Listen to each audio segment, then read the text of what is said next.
কেউ সমুদ্র থেকে মাছ ধরে আনছেন, কেউ বা ব্যস্ত সেই মাছ প্রক্রিয়াজাত করার কাজে। শুটকি তৈরি করতে মাচার উপর রোদে শুকাচ্ছেন। এমন কর্মব্যস্ততা বঙ্গোপসাগরের বুকে জেগে ওঠা দুর্গম দুবলারচরের শুটকি পল্লীতে। শীতের শুরুতে শত শত মানুষের পদচারণায় মুখর হয়ে উঠেছে দ্বীপটি। লোকালয় থেকে নৌপথে প্রায় ১২০ কিলোমিটার দূরে বঙ্গোপসাগরে এর অবস্থান। প্রায় ২০০ বছর ধরে এই দ্বীপে শীতের শুরু থেকে প্রায় ৫ মাস সামুদ্রিক মাছের শুটকি তৈরি করে থাকেন জেলে ও ব্যবসায়ীরা। গড়ে তোলেন অস্থায়ী আবাস।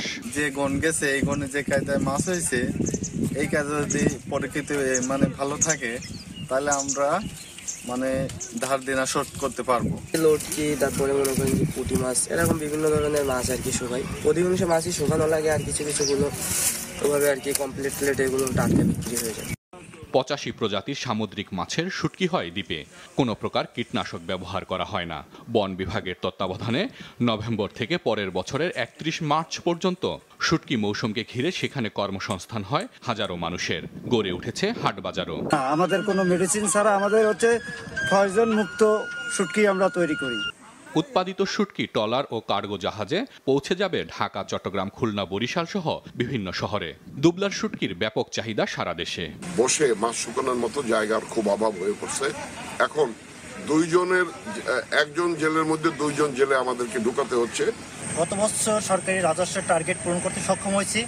এবছর আমাদের টার্গেট ৭ কোটি টাকা। আবহাওয়া, মাছের অবস্থা যদি ভালো থাকে, আমরা টার্গেট পূরণ করতে সক্ষম হলে বিশ্বাস করি। বসুন্ধরা ডায়াপেন্ট এখন আরো উন্নত। এই হট এয়ার থ্রো টপশিট দ্রুত শোষণ করে সোনামণিকে দেয় কোমল অনুভূতি। এবছর দুবলা শুটকি পল্লী থেকে প্রায় ৭ কোটি টাকার রাজস্ব আয়ের লক্ষ্যমাত্রা নির্ধারণ করা হয়েছে। বড় ধরনের কোনো প্রাকৃতিক দুর্যোগ না হলে লক্ষ্য পূরণ হবে মনে করছেন বন বিভাগের কর্মকর্তারা। মাছরাঙা নিউজ ডেস্ক। বরিশাল বিভাগে ছাত্র জনতার বিপ্লবে নিহতদের পরিবারকে আর্থিক অনুদান দিয়েছে জুলাই শহীদ স্মৃতি ফাউন্ডেশন। গতকাল জেলা শিল্পকলা একাডেমি মিলনায়তনে আয়োজিত অনুষ্ঠানে বিভাগে নিহত ৩১৪ জনের মধ্যে ৭৯ জনের পরিবারের মাঝে আর্থিক অনুদান চেক তুলে দেন ফাউন্ডেশনের সাধারণ সম্পাদক সার্জিস আলম। এ সময় আরও উপস্থিত ছিলেন জেলার প্রশাসক দেলোয়ার হোসেন এবং সিভিল সার্জন মারিয়া হাসান। গেল ২রা নভেম্বর থেকে শুরু হওয়া জুলাই বিপ্লবে হতাহতদের আর্থিক সহায়তা প্রদানের ধারাবাহিকতায় বরিশালে চেক দেওয়া হলো। যাদের উদ্দেশ্যে, যাদের নেতৃত্বে এগুলো হয়েছে, আমি চাই তাদের ফাঁসি হোক এবং তাদের আইনের আওতায় নেয় দৃষ্টান্তমূলক সাজা এবং ফাঁসির আবেদন করছি আমি।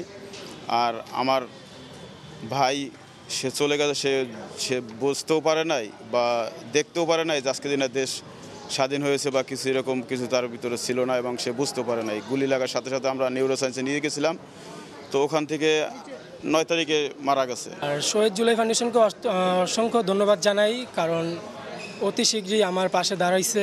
সবাই আমার পাশে থাকবেন, সবাই সাপোর্ট দিবেন যেন এই পরিবারের হাসিটুকু সামনে আমি আগায় নিয়ে যেতে পারি।